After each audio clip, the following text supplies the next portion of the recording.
Hi guys! Welcome to another vlog. So ngayon nandito tayo sa garden center at mamimili tayo ng mga bulaklak at iba pa na mga pananim dahil start na ng spring dito sa amin and start na din na magtanim.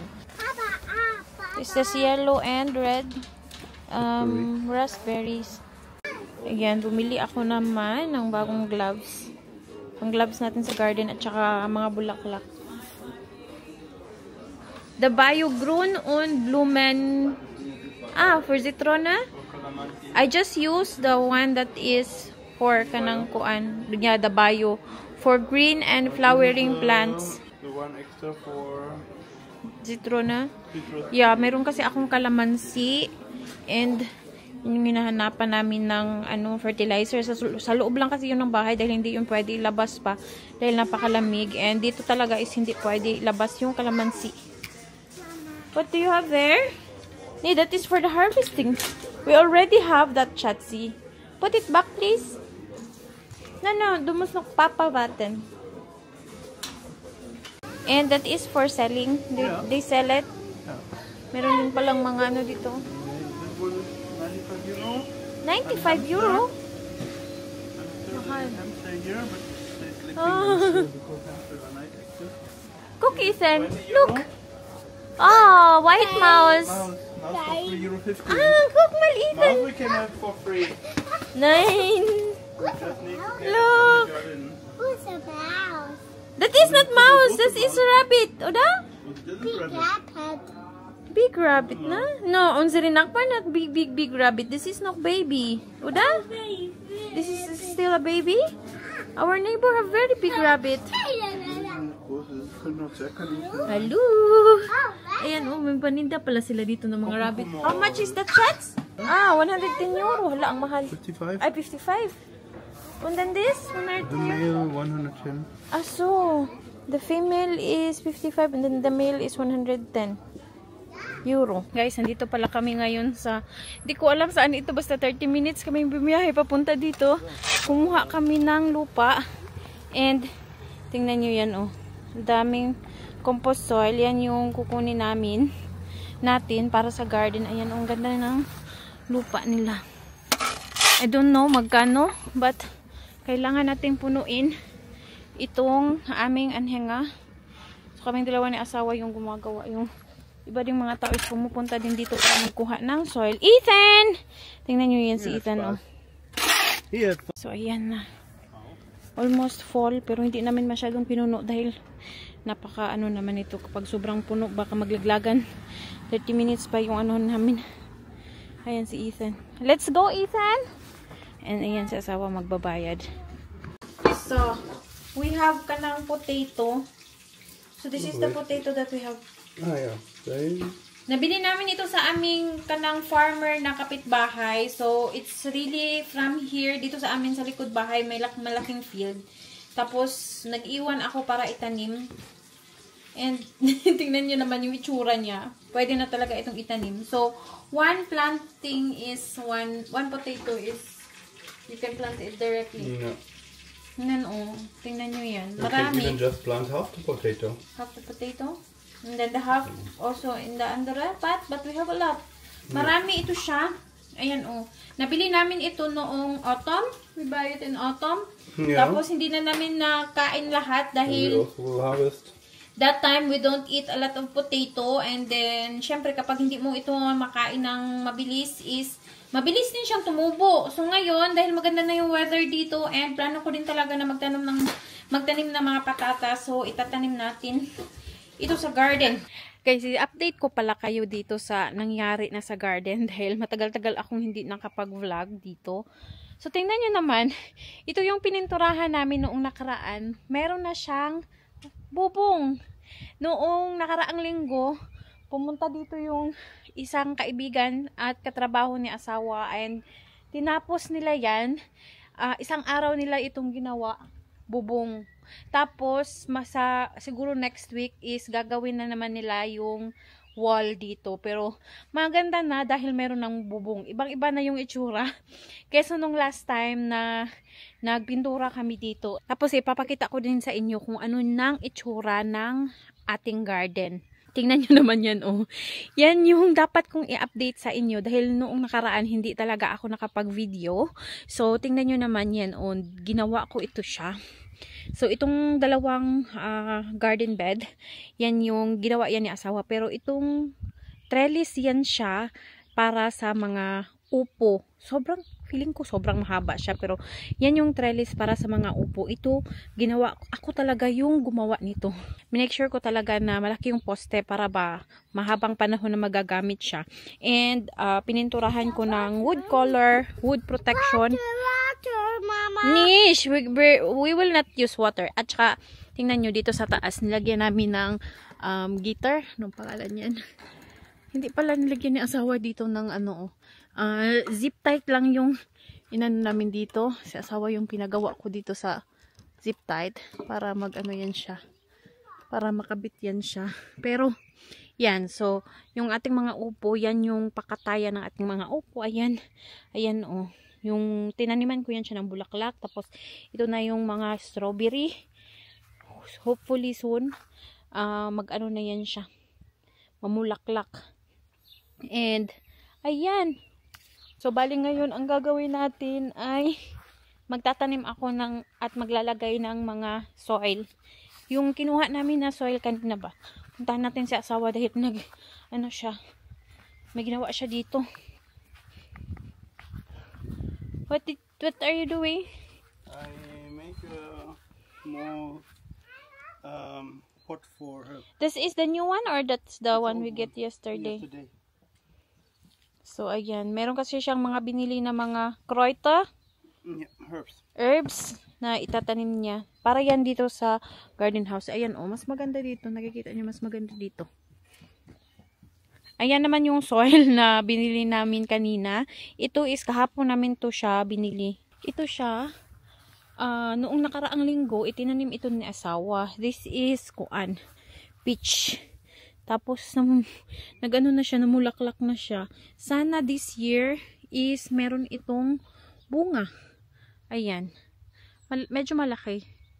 Gusto ko talaga na magkaroon ng peach dito sa garden. Kaya, ayan, bumili kami, tinanim namin. Tapos, puntahan natin yung raspberry dito. Kailangan din itong lagyan ng lupa. Meron ng mga dahon. Yan, oh. Raspberry ito siya. Yan din yung nilinis ko nung nakaraan. Kailangan ko pa itong lakihan. Linisin pa dito na side. Lakihan pa itong mas malinis na mga lupa.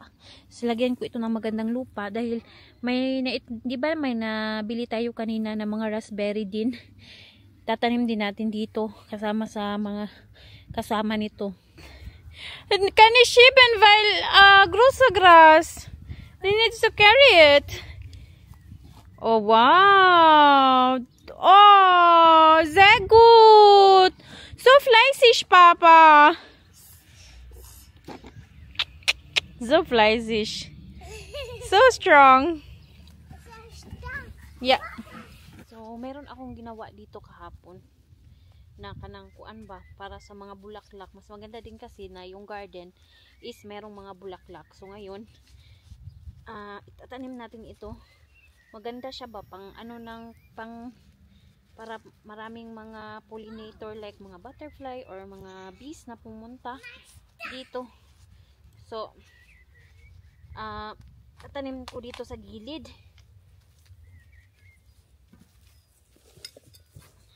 Oh! Careful! So, ito yung bulaklak na inuno natin kanina ba? Binili natin kanina. Careful! Tractor!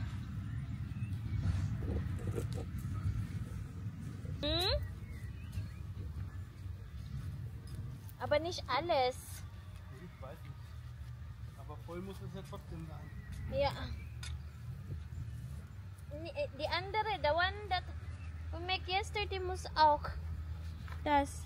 Meron pala tayong itatanim ngayon. So, dito sa amin ngayon is mga 18 degrees Celsius na siguro. Pero sa gabi, medyo malamig pa. Like, maabot pa sa 2 degrees. Pero, hindi na nag-negative. nasa positive degrees na, pero malamig pa din, napakalamig pa din sa gabi. So meron tayong mga pananim dito na pwede namang itanim sa malamig na panahon, katulad na lang nitong salad. So pwede natin yan siyang itanim. So itry ko na yan siyang itatanim dito ngayon sa labas. Tapos magtatanim din tayo ng ito, carrots. Pwede din yung carrots sa malamig. At saka magtatanim ulit ako ng ito, pechay. Na-observe ko na yan last year na yung pechay is tumutubo talaga siya kapag malamig or nagsusurvive siya sa malamig na panahon dito. And napakasarap at paborito ko yung pechay. Kaya ngayon magtatanim ako ng pechay. Itatry ko siya kung magsusurvive ba siya. Meron akong naipunla na pechay, na isidling na pechay noong mga nakaraang buwan. Kaso hindi din siya nag-survive. Namatay din yung iba. So ngayon, ang gagawin ko na lang is i-direct ko siya na itanim sa lupa. Kasabay nitong mga plant na pwede namang itanim sa malamig na panahon. Magtatanim din pala tayo ng patatas at saka yung aking parang pechay. Anong pangalan sa kraut? Hindi pechay. Cabbage. May nabili kasi ako na cabbage. So itatanim din natin ngayon. Tanim din pala ako ng napakadaming sibuyas. Ito is white and red onion. So tingnan niyo naman, sobrang dami pa nang naiwan. Hindi ko alam kung itatanim ko pa ito kasi isang malaking garden bed yung nataniman ko. Talagang napuno siya. Pero madami pa din yung naiwan. Tingnan niyo naman, mga isang malaking garden bed pa, sobra pa nga ito sa isang malaking garden bed pa, pero yung iba dito ay sobrang liliit na. Ayan, pero pwede pa naman itong natanim. Ayan, itong mga red is ito siya yung medyo mas malalaki kaysa sa itong mga puti na sibuyas. Tingnan nyo naman, yung pula na sibuyas is ang laki kaysa sa puti na sibuyas. So ayan yung natanim ko. Ang dami kong natanim ngayon. Nagtanim din ako ng spinat, alubati, at saka pechay and carrots. Dito ko pala itinanim yung aking mga carrots at saka yung cabbage yun siya. Tapos itinransfer ko dito yung aking mga sibuyas. And dito naman is yung pechay. So tutubo na yan siya.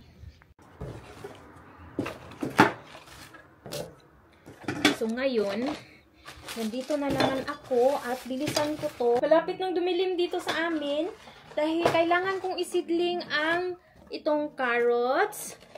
Hi! Ayun si Ethan sa loob. Itong mga carrots, tapos kamatis, sili, at bulaklak pala ito. Uy! At itong cucumber. Kailangan ko na itong isidling ngayon. So, meron din pala akong ito, kailangan ko din siyang isidling. Mga ahos. Meron pala ako ditong pechay. Magsidling din tayo ng pechay. Ayan, dahil yung pechay nga is tumutubo yan siya sa cold weather. So, since malamig pa dito, yan yung una nating maitatanim sa garden. Maganda yan siya dahil tolerable yung nakaka-survive sa malamig na panahon. So, yan, tatanim natin. Isidling ko muna dito sa loob para medyo malaki na kapag ilagay natin sa labas or doon sa ating garden. Maganda na yung sure tayo ba. Ito naman yung ating garlic. Tanim natin dito. Hindi ko alam kung tama ba itong aking ginagawa. But, gusto ko kasi siya na isidling muna sa loob ng aking seedling house. Sa loob ng bahay. Para sure talaga ba, pag ilabas natin ito, sure na mayroon na siyang mga dahon. Mayroon na siyang sprout. Tingnan nyo. Ganyan yung itsura. Pero lagyan ko pa yan siya ng soil sa taas. So, mayroon akong extra na last tray dito. At Tsaka, tingnan nyo yan, oh. Meron akong pechay. Marami akong pechay. So, dito ko siya itanim. Para, pag ano natin siya sa garden is, malalaki na siya.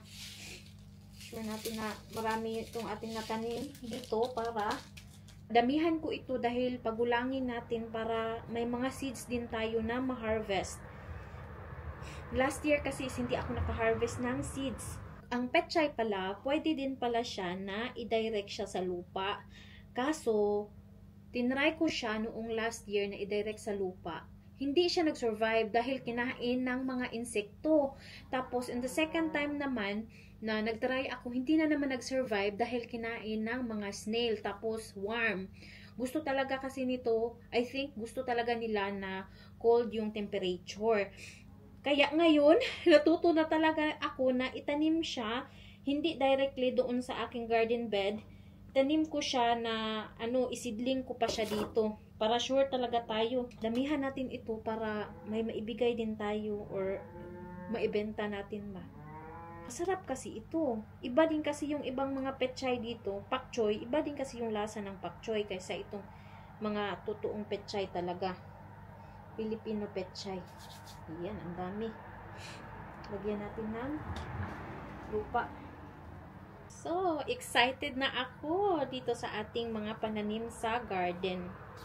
Alam nyo, yan talaga yung isa sa reason namin kaya bumili kami ng malaking lupa para makapag-garden ako. And hindi ko akalain na ganito pala kadami na maitanim ko sa garden dahil nung nakaraang taon, late na naman kami nag-transfer dito sa bahay. So, maliit lang yung natanim namin. Ngayon talaga, sobrang maaga akong sobrang maaga akong nakapag-prepare, katulad nito, nakapag-seedling ako ng marami, iba't ibang mga Filipino na gulay, dahil may mga nagbigay din sa akin ng mga seedling, kahit hindi ako nakadala galing sa Pinas, meron namang nagbigay sa akin. So, katulad nito, nakaka-excite talaga, and yung aking asawa, very supportive din siya, dahil gustong-gusto din niya na magtanim-tanim, na magkaroon ng garden, and magandang garden, may mga pananim sa garden. So, ayan, ito yung aming kinakabisihan dito. Dito din pala sa Germany, wala pa din pala akong trabaho. Magsi 6 years na ako dito dahil noong una kung dating dito is nag-aral ako ng German language, tapos nabuntis, tapos ayan, may anak. Kailangan kong alagaan si anak. So, ngayon is busy naman ako dito sa aking pag-garden. So, ilagay natin ito doon sa ating nursery room. Ilagay na natin itong ating mga seedling dito. Ito sa taas is yan yung pechay. Ito naman ay yung carrots. Ito is yung ating dalawa garlic. Ayan siya. Yung dalawang garlic. Isa. Kailangan natin itong bisbisan ng tubig. Masyadong maingay yung Earl Heitzung machine.